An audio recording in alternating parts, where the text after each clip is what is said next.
fearsome, prehistoric giant.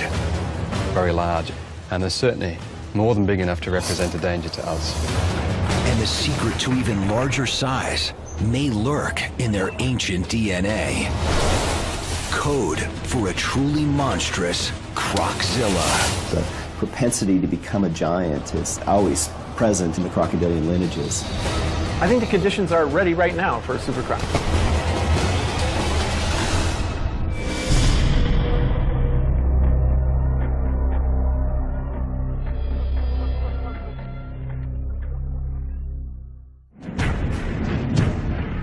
$65 million years ago, a devastating extinction event wiped out most of the Earth's reptile giants. Today, one massive-bodied beast remains. They avoided the extinction that nipped the dinosaurs in the bud, leaving only birds as descendants. It's really an incredible success story. They're one of evolution's most incredible survivors, revered by some as gods, reviled by others as man-eaters. So never underestimate a crocodile in the water. If you get too close to it, then really, that's the end of it.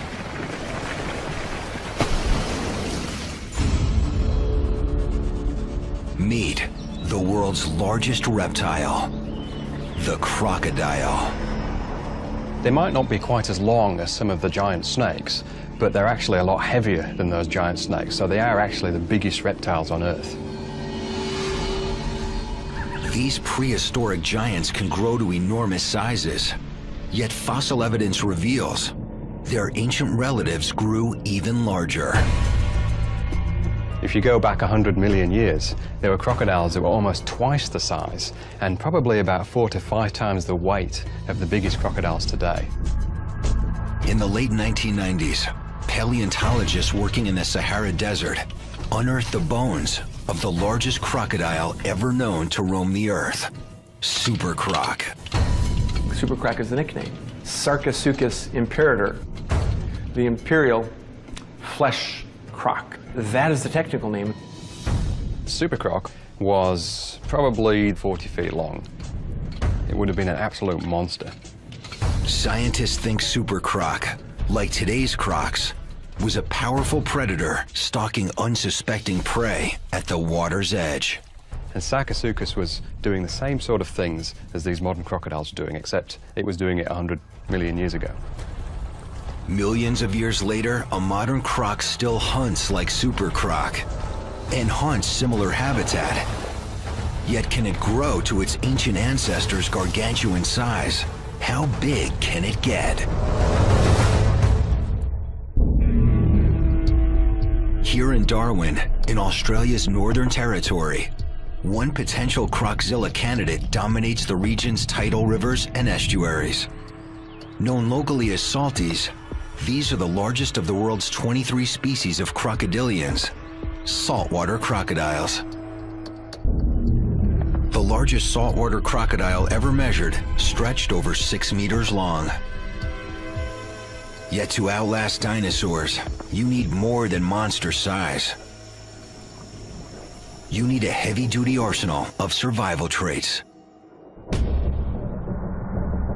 Salties have thick, armor-plated skin, muscular limbs, strong jaws lined with over 60 bone-crushing teeth, and powerful tails extending almost half their body length.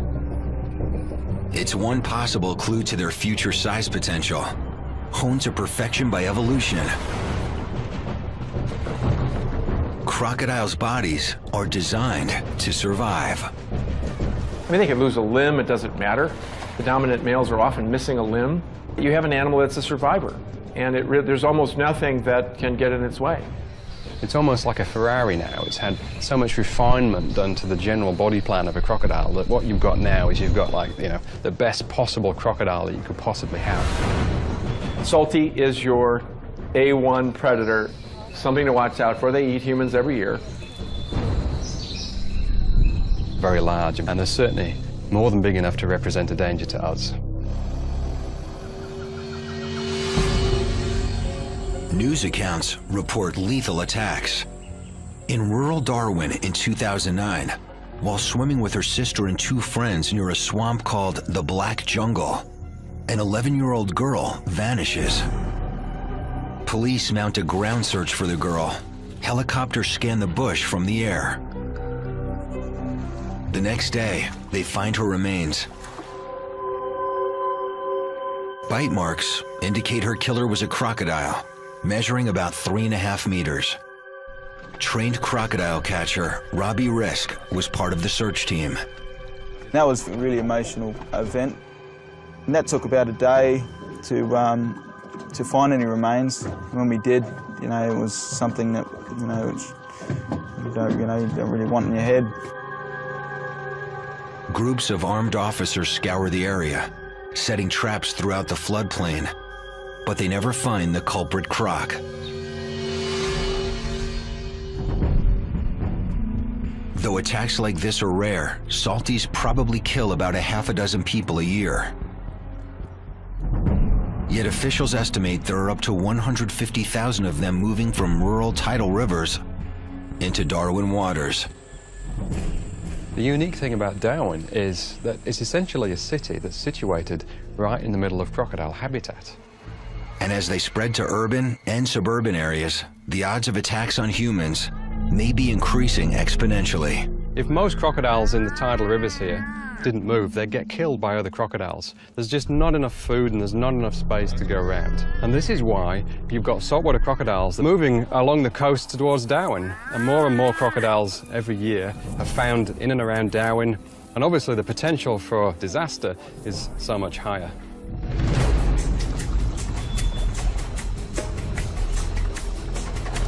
Accidental run-ins with wild crocodiles are an ever-present danger here. But there's an even more dangerous phenomenon.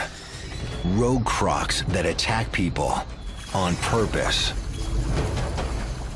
Rogue crocodiles don't behave like normal crocodiles, and they represent a really very significant danger. Often rogue crocodiles are the kinds of animals which have successfully attacked someone. They realize how easy it is, and then they try and do the same thing again. And very much unlike other crocodiles, which tend to stay away from people, rogue crocodiles will try and seek people out. Rogue crocodile is a problem crocodile. It's just got attitude and does, you know, wants to kill everything, really.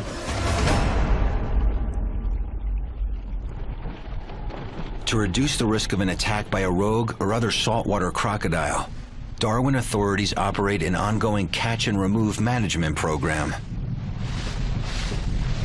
We've caught over 170 crocs this year, compared to last year, which was about 140. So we have actually caught a fair bit this year. Might even break the record. What we're doing here is just checking and rebaiting the trap. Croc catchers like Robbie monitor over 60 movable traps. They keep them baited, and when they find crocs inside, they remove them, mark them, and record their size. The largest salty Robbie's ever caught measured over 4.5 meters. But any size croc can do some damage. 3 meters, 4 meters can actually crush skulls and stuff like that. When you work with crocodiles, you have to be very respectful of what they're capable of. And if it goes wrong, that's when you lose your hand, that's when you lose your arm, that's where potentially you could lose your life. Today, crocodile specialist Dr. Adam Britton is riding along with Robbie. He's collecting DNA to help create a genetic map of Darwin's crocodiles. What we're doing is we're taking tissue samples from crocodiles that we're catching in Darwin Harbour, and we're comparing them with tissue samples from crocodiles that we're going to be collecting across the northern coast of Australia. And what that's going to do, hopefully, is tell us a little bit about where the crocodiles that are moving into Darwin Harbour are actually coming from. Dr. Britton's map may someday pinpoint a breeding colony of giants. But for now, his research is geared toward keeping the peace between humans and a potentially deadly crocodile species. What we can learn about these crocodiles is why they're moving and what's motivating them to move.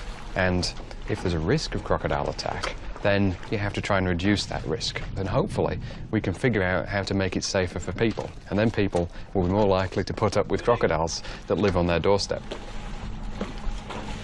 Well, here we are at number 2 trap in Darwin Harbour. Just going to give it a pull. As you can see, I've just tested the trap. The croc comes in. As he comes into the trap itself, he'll actually pull down on the meat, the bait, which triggers the door. So it's a pretty simple mechanism, and it works pretty efficiently. All right, off to the next trap. As the team heads off to check the next trap, they can only guess what size beast will take the bait.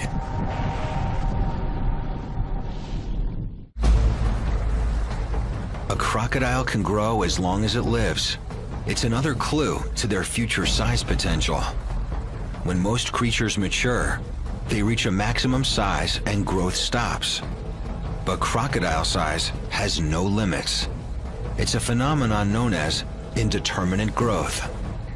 In captivity, with a steady food supply and fewer survival challenges, crocodiles may be able to live longer and grow larger than crocs in the wild. These animals pretty much grow until the day that they die, so it is possible that these animals are going to reach much greater sizes in captivity than they normally would in the wild. One of the largest captive crocs ever recorded, a saltwater crocodile named Gomek, lived here at the St. Augustine Alligator Farm Zoological Park in Florida. Gomek maxed out at over 17 feet, weighing nearly a ton. He became a main attraction, drawing audiences to his feeding shows in droves. Today, his supersized legacy lives on in another huge salty named Maximo. So he's over 15 feet long, 1,200 pounds. He's an incredibly powerful animal.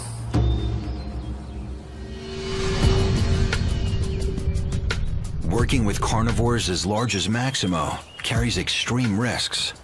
Zoo staff is always cautious. I said he looks at us as a potential food source, so we certainly need to watch out for that. He's surprisingly quick for an animal his size. You can see the power in this animal when he jumps up after a rat. It's just something you really don't want to get too close to. Maximo's size may be what draws onlookers to his enclosure. Yet like other crocodilians, his most remarkable trait may be intelligence. Crocs are definitely the smartest of all the reptiles. They have the most well-developed cerebral cortex of any reptile. And they're a lot smarter than people think they are. Crocodilians have a reptile-sized brain. I mean, it's literally the size of a walnut. And yet, they are incredibly smart animals for what they need to do. And some of what they do is pretty spectacular. In the wild, crocs seem to have an eye for detail. They can read their surroundings and respond by changing their behavior. You can go into an environment, be observed by crocodiles that you never see, and you will never see them again. They didn't see you. They didn't like the way your clothes were. They didn't like the way you moved. They didn't like your boat. They hadn't seen your boat on the river. They noticed something was up. You will never find them again.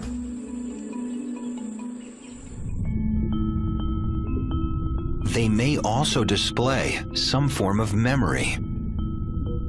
To be a crocodile, you want to know where the best place to hunt is going to be on a day-to-day basis. And you can't just stumble upon it every day. You have to remember, you have to learn. And here in captivity, some crocodilians, like this alligator named Bomber, seem to show thinking.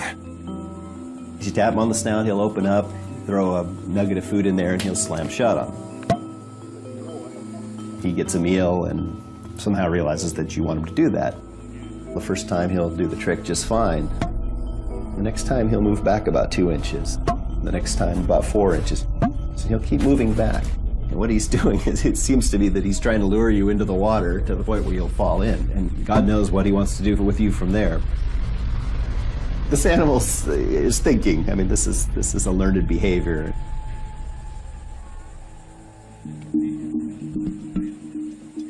These ancient survivors are more than creatures of pure instinct, and Maximo's no exception. He's learned a routine for the show, and he knows time of day. So if we walk up onto that platform, right at 3 o'clock, he starts going through his routine that he has to go through for the feeding show. So that didn't take him very long to learn it all. Maximo! He was trained to kind of a 3-tap cue, so if you kind of pound the boardwalk 3 times, he'll still react to that. A lot more intelligent than most people probably give him credit for. Smart, powerful, huge, and still growing. Maximo's just 40 years old. At 4.5 meters, 544 kilos, he can grow for decades. Only time will tell how much bigger he can get.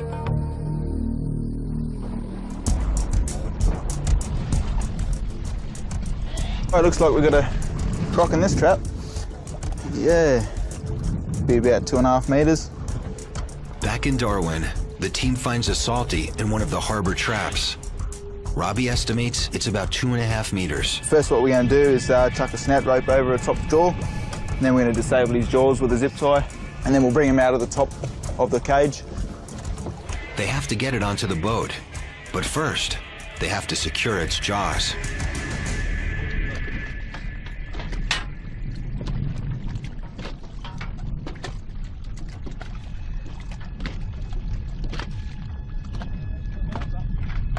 To get the croc to open its mouth, the croc catcher taps it on the snout.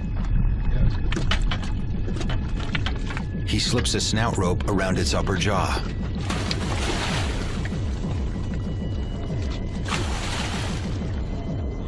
But the noose is caught on the croc's upper teeth.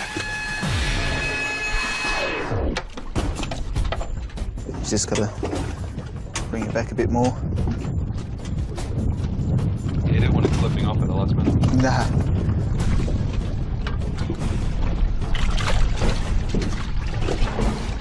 Finally, the noose slips over the teeth and into position around the upper jaw. Now I'll jump on the trap and I'll disable the jaws with a zip tie, so we don't get close enough to the croc ourselves.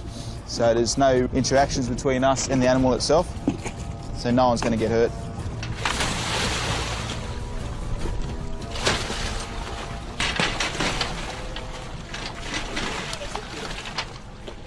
Now what we're going to do now is just duct tape his jaws together and then cover his eyes.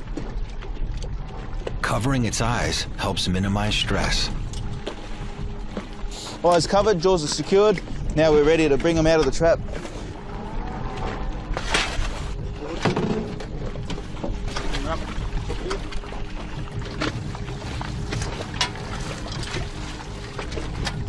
And just securing his back legs, where they get most of their power from.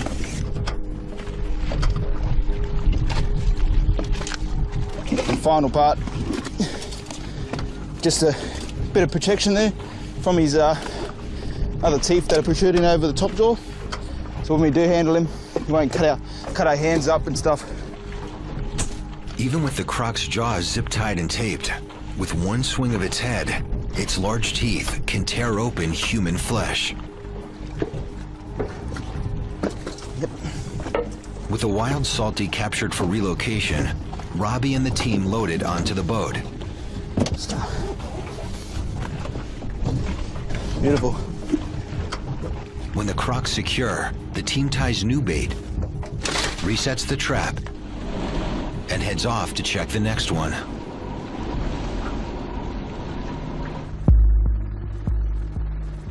Here in Queensland, Australia, in the rivers and swamps surrounding Cooktown, some fear croc populations and attacks may be on the rise.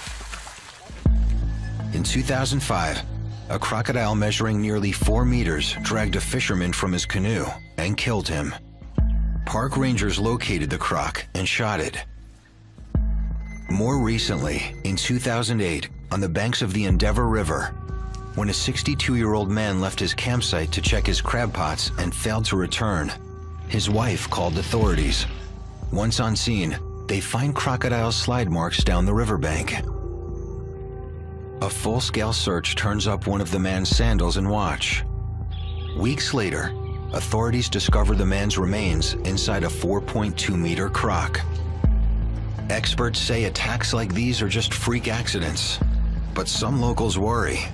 If crocs continue to spread to areas inhabited by humans, more fatal encounters may be inevitable.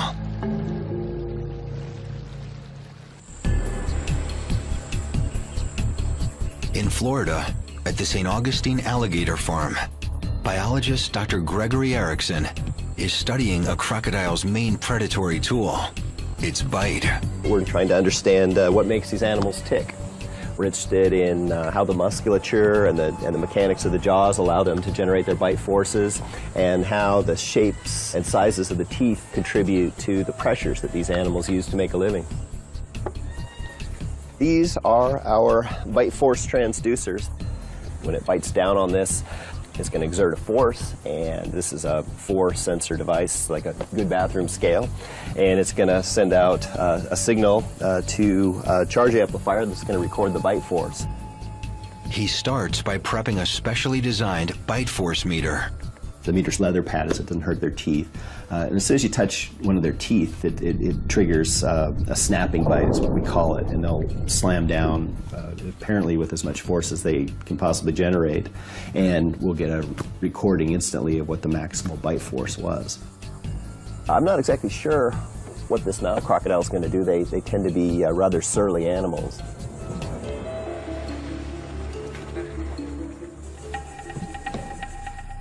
Together with curator Kevin Torregrossa and another park staffer, Dr. Erickson enters the croc enclosure.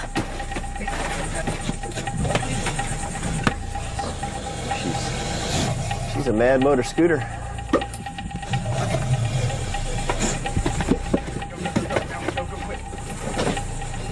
The crocodile fights, rolling and wrapping itself in the rope.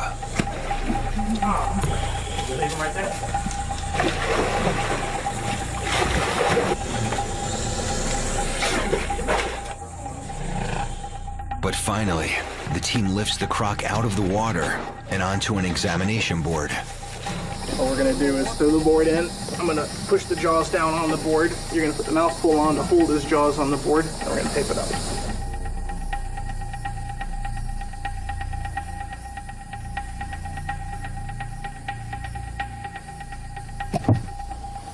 I hate that board. A wooden block props open the animal's jaws and prevents it from clamping down. Right there would be good. Okay, cinch it down, tight.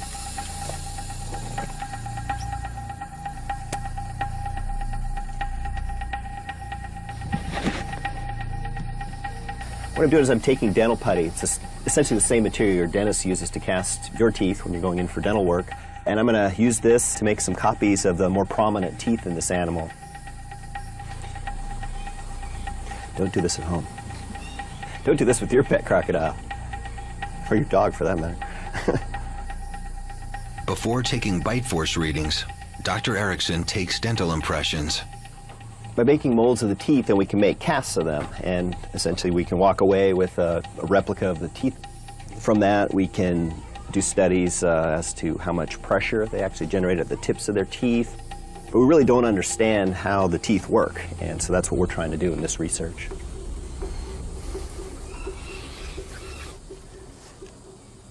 I hate doing this. It's not a natural thing to do, to put your hand in the mouth of a crocodile. It's for the cause, I guess. This will sit in about 5 minutes, and so we'll be able to pop that right off and hopefully get this animal back in the water as soon as possible.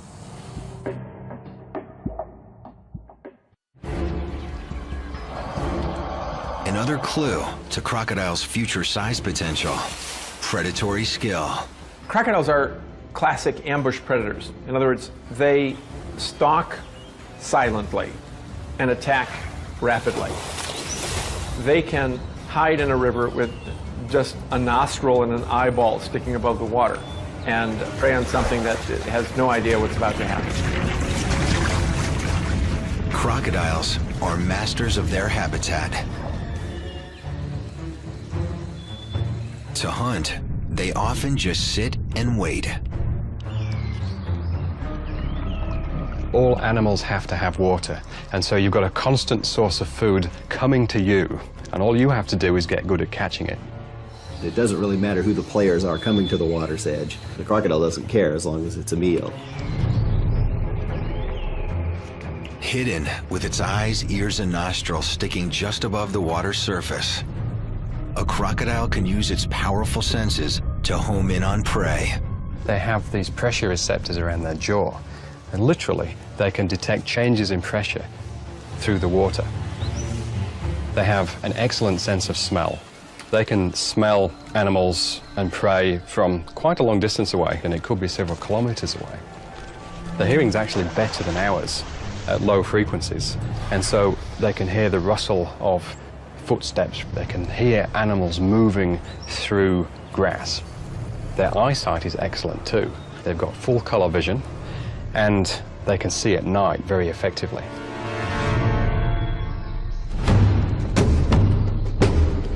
Once locked onto a target,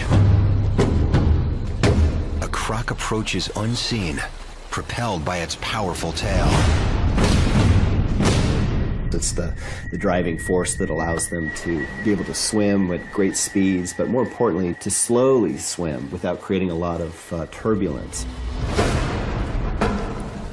And if they see something come close to the water, they'll swim underwater for a distance, and then they'll come up a little bit closer, and they'll have another look, and they'll see what the situation is. And they'll keep getting closer and closer, and all that prey item has to do is get sufficiently close to the crocodile, and as soon as that happens, bang, that's it, it's all over.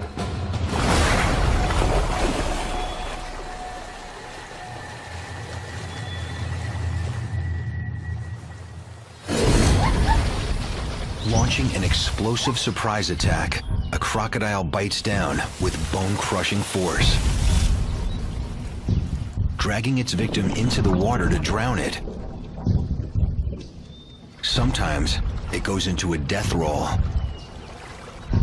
The crocodile may roll to try to disorient the prey item.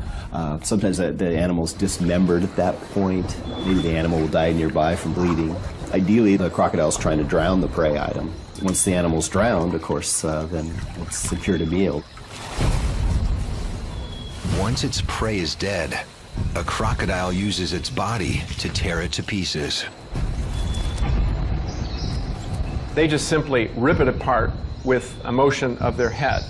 They're like a tube of muscle, a little bit of flexibility, especially in the neck region, the armor. There's a little break in the armor there, so it can just yank its head back and forth and just literally rip limbs and bodies apart.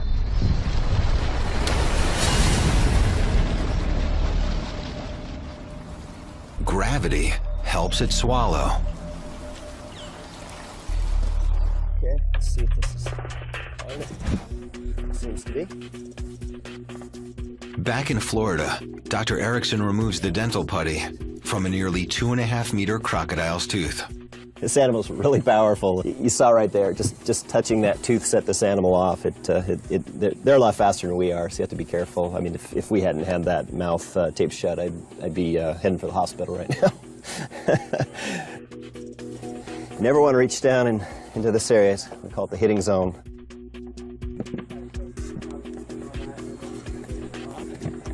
Got a really nice mold here of the malariform teeth as well.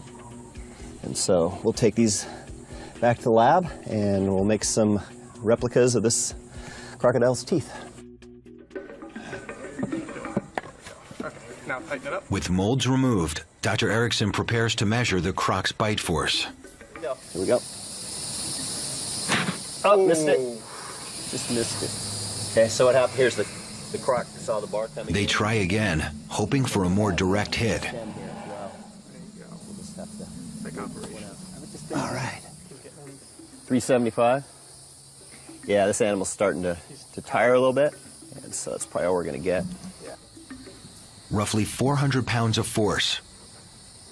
With full energy, it's potentially capable of even greater forces.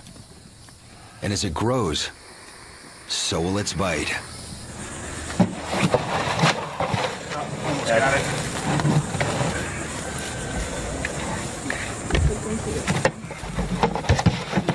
Let him run all the way back. Make it easy. All right, Dick.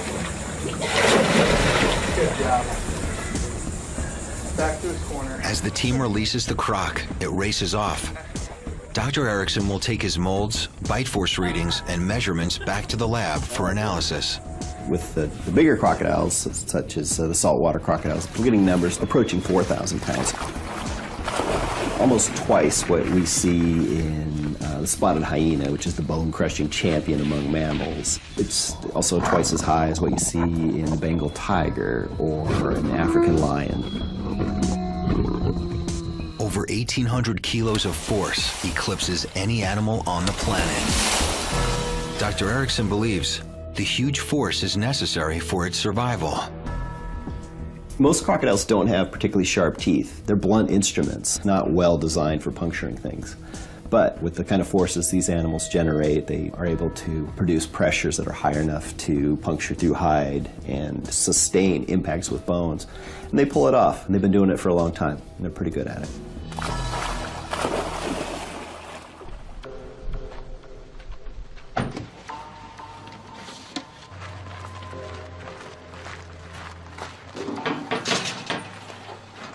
Back in Darwin, after finding a second croc in a harbor trap, Robbie and his partner transfer their catches to a truck. Measure them up. And then identification numbered. We always keep the heads up just to stop them from, regurgitating. And then they could drown because, their jaws have been taped up. This is a receipt book here. This is what goes to the croc farm, and we keep the other half. Record the sex and how we actually caught them, and also the size of the animal. The feature for these two crocs here are decided by the croc farm who we give them to. Being one a female, a fairly large one, they'll use for a breeder, where the other one is a male, they'll probably use for a skin product and or meat product.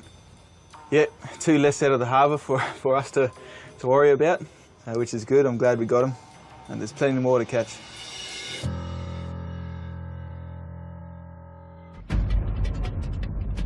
Another clue to crocodiles' future size potential? They're one of nature's most adaptable animals, capable of feeding on a wide range of prey, from small fish to beasts as big as kangaroos.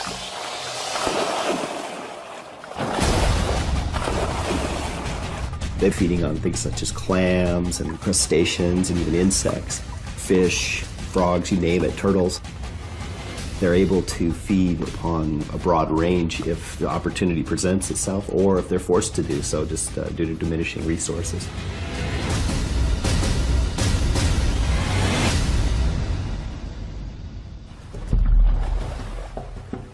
Crocodiles can also adjust their behavior to their environment, especially if they locate a good food opportunity. And when crocodiles see an opportunity, they'll come back the next day, and if the same opportunity is there, they'll come back the next day, and they will learn very quickly that this is the place to be if you want to have any chance of catching food. But they can do even better than that. They can learn timings. They can learn, for example, that if a migration is happening during September or during April of a certain species of fish or a certain species of mammal, and that's the best time to catch them, you can guarantee that a couple of weeks before it happens, the crocodiles will start migrating into that area. And if food isn't available, they can go months without eating. When they finally do eat, they use food efficiently, converting it into energy for growth. Crocodiles' extreme adaptability has helped them survive, while other species have gone extinct. Today, they remain the planet's last truly massive reptile. But recent fossil discoveries reveal a lineage of even larger crocodilians. In the 1990s, paleontologist Paul Sereno and a team of researchers stumble upon the find of a lifetime: the ultimate killerzilla, Sarcosuchus imperator, super croc. Back about 15 years ago, I set foot in the Sahara. It was an exciting and very difficult expedition to try and open a Pandora's box of dinosaurs. But what was really eye-opening was the crocodiles. And in fact, the very first bone I found belonged to super croc. Then we found the skull. to see a 6-foot skull, something that is longer than you are when you lay down next to it, and realize that that's a crocodile. It is amazing. I mean, we marveled at it when we were in the field.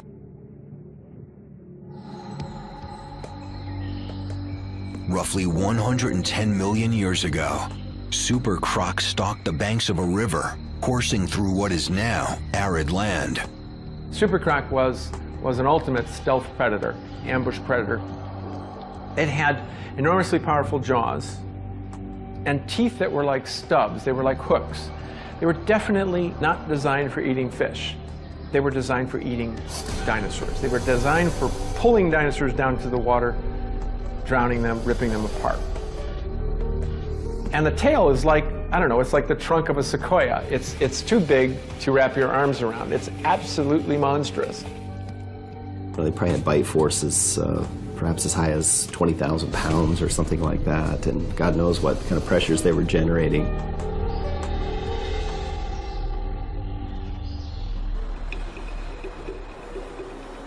In his lab at the University of Chicago, Dr. Sereno continues to marvel at Super Croc's fossilized skull.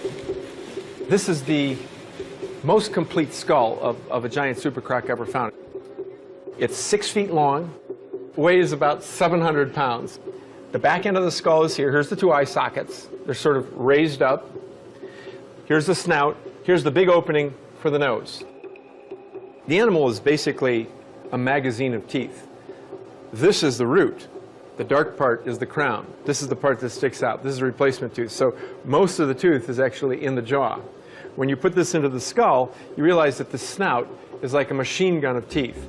There's teeth going down to each side, filling the snout. And they're being replaced all the time as they break off and wear. Just from the teeth, you can tell quite a bit about what the animal was eating. And this is not a fish-eating tooth. So this is the skull of a very large living crocodile. It's about 2 feet long, and this would be a crocodile that might be 17, 18 feet long. You can see how it pales into insignificance compared to this monster Super Croc skull. But they're designed very similarly.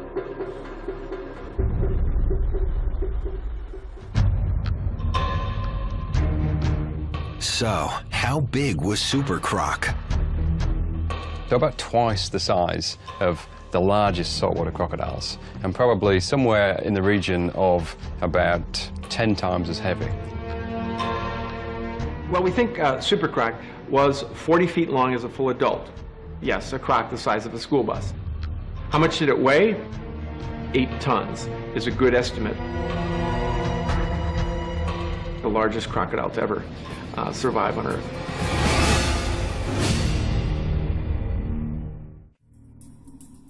In Australia, croc catcher Robbie Risk and his partner are relocating 2 saltwater crocodiles from Darwin Harbor to a nearby croc farm. Ah, here they are in their new home. Here we go, yeah. So, 2 nice crocs. Yep. 2 very Nice ones. One female, one male. Oh, female, eh? Yeah, one female. Oh, they'll be very pleased with that. Yep. We'll just lift them up and put them straight in. 2,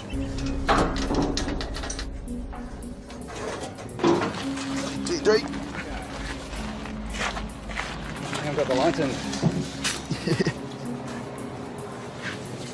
Nice. 1, 2, 3.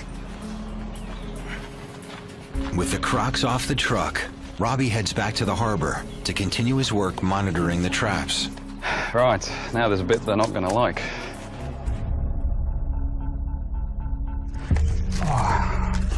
Okay, so what I'm going to do now is take a tissue sample from this crocodile. These Dr. tail Britton screws hopes here. the tissue You see samples Robbie's will already yield genetic taken material for his DNA map of Darwin's croc population. And this is basically just cartilage, but it's got some genetic tissue in it. So what I'm going to do is use one of these biopsy punches and just take a bit of that tissue and store it in one of these vials. And then we're going to do some analysis on it to find out if we can determine where this crocodile came from. This is actually the first time I've used this technique. Okay, that works a bit better.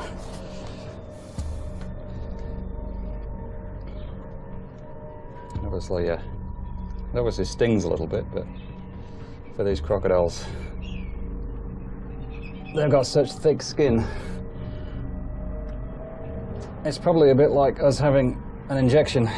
So that's the sample I've taken. It's just basically a hole through the scoot, and it's just connective tissue really, but we can get some genetic information from this. Stick it in there. So we can keep this for however long we need to, and then we send these down to the lab along with lots of others, and we should get some really useful information out of it. Armed with his DNA data, his research may one day uncover where Darwin's saltwater crocs are breeding, why they're moving, and how expanding into new habitat may help them grow to even larger sizes. With bodies built to survive, predatory expertise, indeterminate growth, and extreme adaptability, can today's saltwater crocodiles become tomorrow's super crocs? I think the conditions are ready right now for a super croc. In warm climates, the very largest river systems, I think, could support a huge crocodile.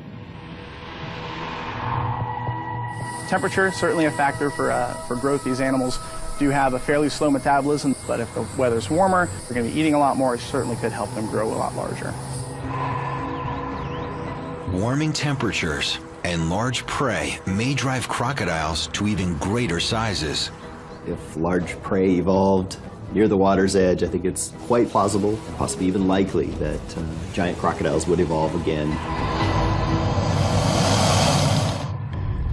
But experts say there's one primary key to reaching the size of super croc: prolonged adolescence.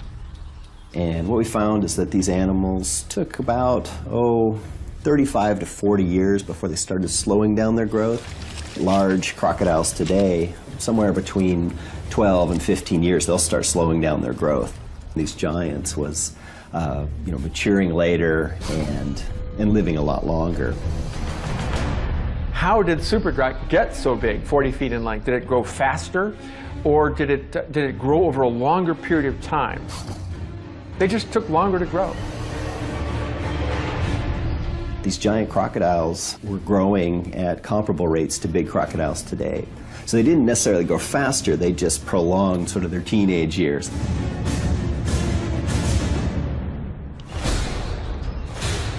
With the right circumstances and an extended adolescence, modern crocs may someday morph into future giants. Body size is one of the easiest things for evolution to change. Just a handful of genes, a couple of glands going on and off at different times, and you can enlarge yourself beyond what you once were. What happened during crocodilian evolution is on about 6, 7, maybe even 8 occasions, crocodile lineages reached gigantic proportions, animals 35 feet or more. The propensity to become a giant is always present in the crocodilian lineages. Life is not constant, life will change. And it may be possible that in the future, something as large and impressive and awesome as Sarcosuchus might one day exist again. So, how big can it get? If future salties size up to super croc proportions, this is what a croczilla might look like. A fearsome predator clocking in at more than 12 meters, 7,000 kilograms. With a tail almost 5 meters long, a near 2-meter skull, teeth like railroad spikes, and jaws capable of biting down with over 9,000 kilos of pure predatory force. One colossal example of how big it can get.